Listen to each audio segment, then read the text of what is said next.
Welcome to the Plato Paradigm, a paradigm shift in reading Plato's dialogues. Episode 144, Meno 97c to d. When Meno reverted to his original question and asked Socrates again which option Socrates preferred, Socrates concentrated on one option, that virtue is something teachable, and suggested that they do a hypothesis that if virtue is something teachable, what do we know about virtue? What has to be the case? And they decided that, when I say they, Socrates decided that virtue would have to be episteme, or a sort of episteme. In order to be taught, it has to be knowledge of some sort. And this is what they have come to realize is wrong, because there are no teachers or students of virtue. Therefore, virtue is not something teachable. And it is for this reason that Socrates has raised the possibility that virtue is some sort of correct opinion. The argument at the time was that anything teachable has to be episteme, but because virtue is what they were discussing and virtue has to be beneficial, then this sort of episteme had to guide someone to good and correct action. This episteme was later called phronesis. The only reason Socrates now has to look for an alternative to episteme is because Meno has agreed that if there are no teachers or students of virtue, it proves that virtue is not something teachable, and in his mind, if it's not something teachable, it isn't episteme, because episteme is what sophists teach. And of course, Meno has forgotten all about recollection. To find an alternative, Socrates has distorted what he said about guiding, that episteme guided people to right action, and now he has considered something else which leads people to the right place. Especially Meno. Meno has something which can lead people to the right place. This is not what episteme was supposed to do. Episteme guides internally, and now Socrates is talking about guiding externally, one person guiding others. And the problem with the verb he uses, it also means lead. And Meno is a general, and he has recently been leading troops to Larissa in Thessaly. Meno would no doubt like to think that he can lead troops to Larissa by having knowledge of the way, but Socrates has raised the possibility that someone could lead people to Larissa using correct opinion. So long as the opinion is correct, it will lead just as effectively as knowledge people to the correct place. Meno was concerned by this and pointed out the obvious, that someone leading only by opinion might lead people to the wrong place. But Socrates emphasized that so long as the opinion is correct, then it necessarily would lead people to the correct place. Meno seems to be persuaded by this logic. So long as opinion is correct, it is as good as knowledge. Ananke moi phainetai, hostes aumadzo, O Socrates, tutu hutos echontos, otide pote polyti miotera he epistemetes orthes doxes, kai dihoti tomen heteron tode heteron est in auton. This seems to me a necessity, So that I wonder, Socrates, this being so, that episteme is so much more worthy than correct opinion, and because of what one is different from the other. Why does Meno think that episteme is worthier by far than correct opinion? What he means is that people are prepared to pay much more for episteme than orthodoxa. And where do they pay much more for episteme? From the sophists.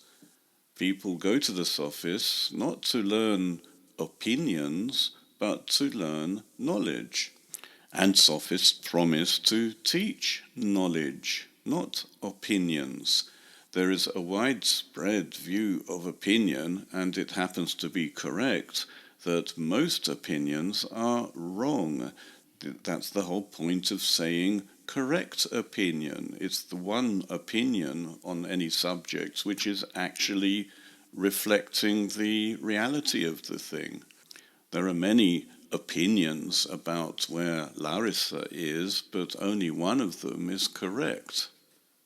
We had seen in Meno's very first question in the dialogue that he treats abstract concepts as concrete things. For example, virtue he considers to be something teachable and learnable. They are the same thing. He regards whatever the sophist says as what is known by the sophist. It doesn't occur to Meno that Gorgias may be telling a student something about virtue, but that there is a lot more behind it which the sophist isn't saying, and because of which the sophist thinks he himself, the sophist, understands virtue. The student is on the receiving end of the sophist's conclusion and assumes that that conclusion is everything that needs to be said about virtue in this case. So the didakton, the something teachable from the point of view of the sophist, is matheton, something learnable from the point of view of the student. Meno's assumption is that this concrete thing is an episteme, a piece of knowledge, and no one in his right mind would buy from the sophist a mere opinion. They want knowledge. And indeed, Gorgias teaches people to be able to answer any question whatsoever asked of them, and this is what is expected from people who know. People who have successfully studied with Gorgias may behave after that like people who know, and that is good enough for the many. People who appear to know must know. We should also see from the beginning of the dialogue that Meno actually treats these pieces of knowledge as if they are opinions, because he is prepared to ask Socrates which of several positions he agrees with. And if you agree with one position to the exclusion of the other positions, that one you assume to be knowledge, but others would assume to be opinion, because they have different pieces of knowledge. However, if this were pointed out to Meno, he would have a problem, because it's impossible for him for a concrete thing which is episteme to be also a concrete thing which is opinion, be it correct or incorrect. This, I suggest, is one of the reasons why Socrates has to eliminate episteme as a possibility now in order to be able to discuss opinion. In Meno's world, there is no place for opinion and knowledge to be in the same head at the same time about a particular thing. It's impossible for Meno to envisage opinion becoming knowledge, or even knowledge becoming opinion. Socrates indirectly challenges Meno's view of knowledge or opinion as something concrete by using the example of the route to Larissa.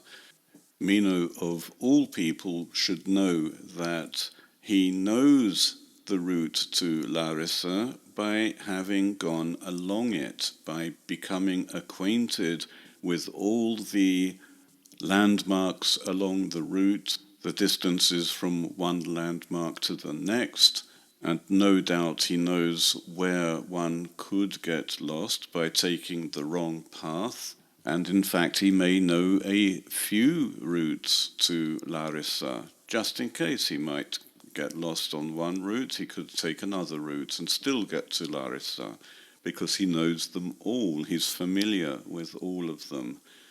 Thus, knowing the way to Larissa is not one thing.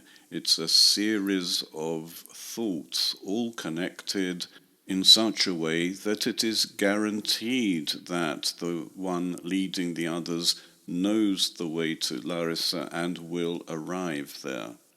We have already had a demonstration of this sort of knowledge in the dialogue, and that is in the exercise with Meno's slave.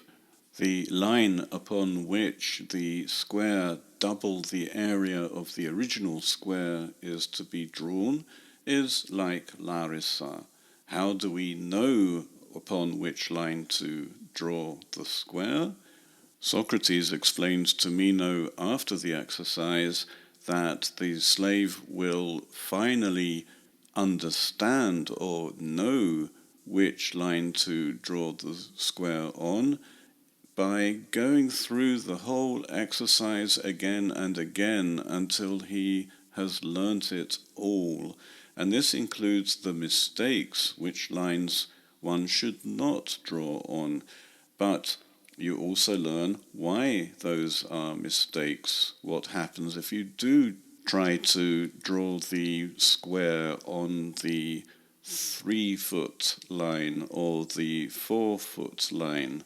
Meno seems to have known the answer, but it isn't clear that he knew all of the calculation which went into getting to the answer. He may have simply been told by a sophist. If so, we may say that he doesn't have knowledge of the line upon which the square double the area is to be made. He simply has an opinion. Why does he only have an opinion? Because that is something he cannot explain. Knowledge is something you can explain. If you think you know how to get to Larissa but you can't explain why, that is an opinion.